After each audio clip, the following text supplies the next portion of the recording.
Akala ko ba matapang itong si Harry Roque nung mga nakaraang buwan sa kada ginagawang prayer rally ng mga Duterte, lagi pong sumisigaw yan, mga minamahal, di ba? Kada araw ay kada buwan meron pong sinasagawa itong mga Duterte na prayer rally kuno, pero it turns out anti-Marcos rally.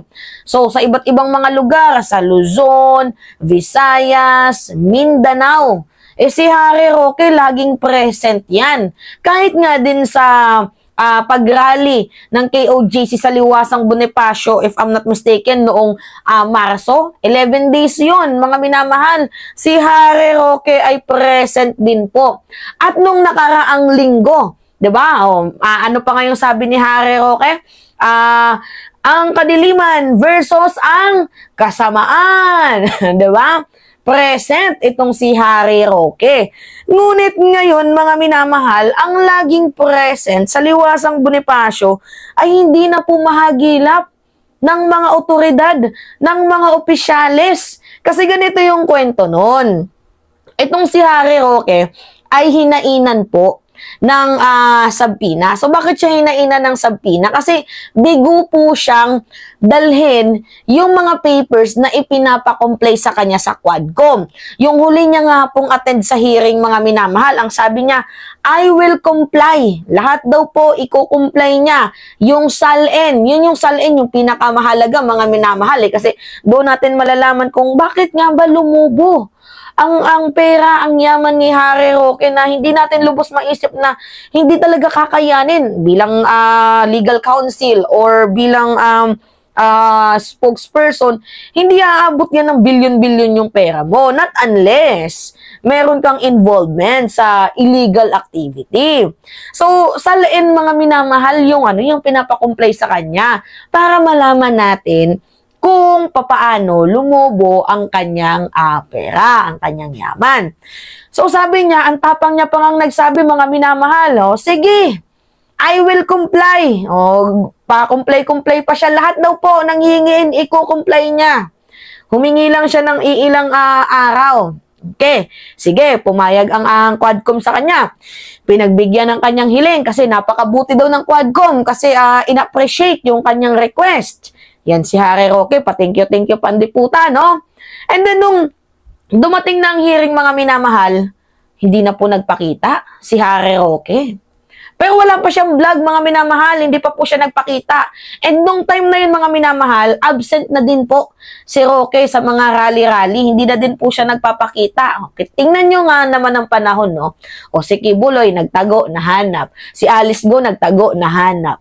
O si Digong, wala daw pakialam sa human rights violation. O ngayon, kinakalampag ng ICC. Si Garma, nag-iiyak na parang bata. Ngayon naman si Harry Roque, na ang tapang-tapang ng lolo mo, di ba? Ang tapang. O Marcos adik, Marcos may sakit, Marcos bangag, o Marcos alis dyan, o, di ba? Tapang-tapang. O tingnan mo ngayon, hinahanap si Harry Roque ng mga opisyales. So bakit nga ba siya hinahanap? Kasi iko-contempt ulit itong si Akla. So, bakit siya i-contempt? Kasi nga, nung unang contempt niya, nagsinungaling siya na hindi daw siya naka-attend sa hearing dahil meron daw siyang inaasikaso sa ano ba yun, sa law firm niya, ganyan-ganyan. Hindi siya naka-attend nun. Pero it turns out na wala naman pala siyang hearing. Wala palang hearing itong si Harry Roque. Kaya na-contempt siya. Pero 24 hours lang naman. Buti nga naman, 24 hours lang, di ba? So ngayon, ang pangalawang cite and contempt niya, mga minamahal, ito po ay tatagal hanggang sa matapos ang hearing. Itong ano na to, itong pagkaka-cite and contempt niya, matatapos po ito hanggang sa matapos ang hearing. Saka lamang siya makakalaya. Ngayon, mga minamahal, pinuntahan ng mga opisyales kasi naghain na ng sampina Pinuntahan sa opisina itong si Harry Roque. Abay, nung pagpunta, mga minamahal, wala pong Roqueng nakita. Wala pong napala yung mga opisyales sa pagpunta nila doon sa opisina ni Harry Roque. Hindi po nakita. Bakit naman nagtago? Bakit naman hindi nagpakita? Ha? Tapos sasabihin na masyado daw pong madaming nilabag sa kanyang privacy.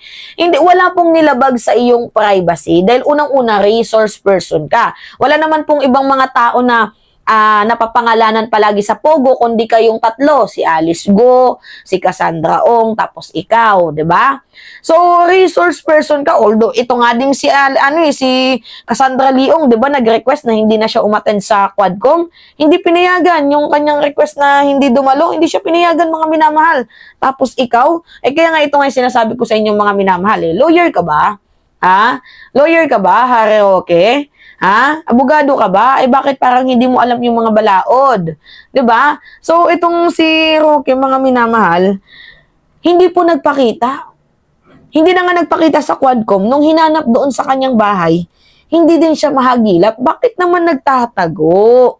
'Di ba? Sabi nga nila, you can run, but you cannot hide. So, magtago ka lang, Harry Roque. Pagdating ng araw, makikita at makikita ka din dyan at mas lalong malalaman yung pangalan mo, involvement mo sa mga illegal activities na to hanggat patuloy kang nagtatago at hindi mo nililinaw yung sarili mo. Actually, itong silang tatlo, tanggi-tanggi, magaling magtanggi.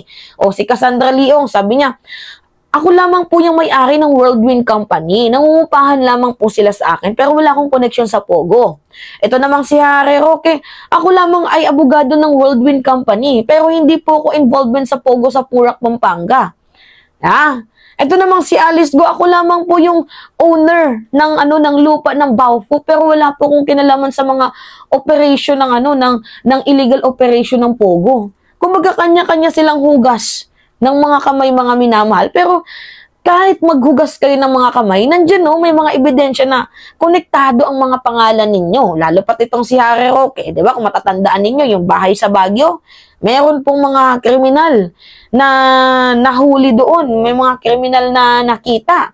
Diba? Tapos sasabihin niya, share lang naman yung meron ako dyan. Pero it turns out, na bahay niya pala talaga yun kasi nagpa-house blessing pa. So, kahit anong tago, kahit anong deny, diba? Kahit anong pilit niyong itago pa man yan, lalabas at lalabas din ang katotohanan. Kaya, instead na mag-deny, umamin na lang.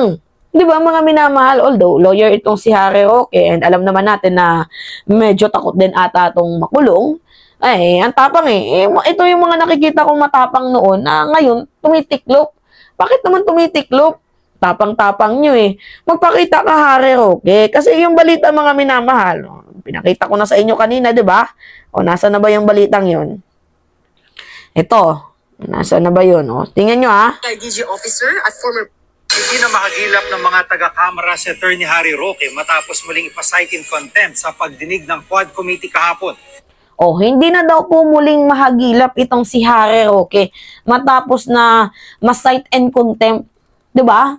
Hindi na mahagilap. Bakit hindi na mahagilap itong si Harry Roque? Bakit nagtatago? Kaya nga sabi ko, General Torre, mukhang meron ka na namang panibagong hahanapin. Magiging wanted pa ata ng wala sa oras itong si Harry Roque.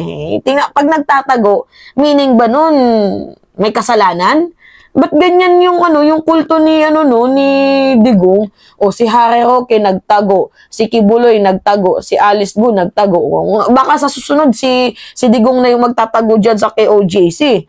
Baka siguro namamayat na din to, mga minamahal, itong si Harry Roque dahil sa stress. Actually, sa madaling sabi, mga minamahal, kung wala kang tinatago, kung wala kang kasalanan, haharap ka. Pero ang sasabihin mo, yung sasabihin mo na kangaroo court, tapos witch hunting, parang mali yun. Pero demanding yan, defensive yan. Ba't nagiging defensive bigla itong si Harry Roque? Ba't naman ganun?